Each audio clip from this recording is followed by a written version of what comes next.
الحمد لله بسم الله الحمد لله إلهي بقى مهد اسكاله بعد السلام وحنكو صلينا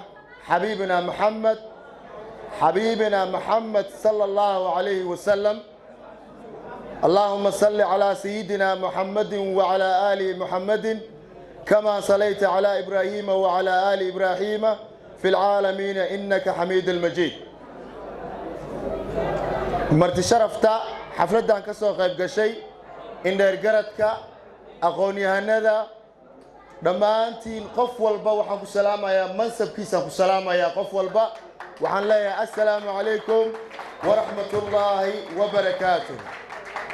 salaan kadib waxaan rabaa inaan taariikh yar oo kooban aan ka hadlo kahor intaanan taariikhda aan ka hadlin waxaan dhaliil u dirayaa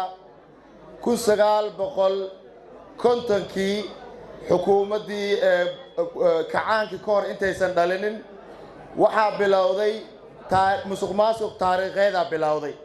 waxaan dhaliil u dirayaa dadkaasi oo musuqmaasuq taariikheed suubiyey oo dadkii indigenouskii ahaa aanan ku qorin buugaagta aanan ku qorin. runtii waa ayaan daro dad markaa oo migranti ah oo ma imaaday dadka imaaday iyo dad markaa dhulka loogu imaaday in marka dadka dhulka loogu imaaday in la xaqiro oo lagu qori waayey buugaagta lagu qori waayey. runtii dadkaasaan dhaliilayaa 1950kii ilaa iyo 60kii xornimadii markii la qaaday waxaa dhacday buugaagtii taariikhda ahaa in la qoray. kadib markii la qoray waxaa dhacday in markaa dad oo markaa oo istaahilay dagaalamay qarnigii 17aad la dagaalamay Boortaqiiska la dagaalamay Boortaqiiska Soomaaliya oo soo weerar gumeystihii la dagaalamay in marka buugaagta lagu qori waayey.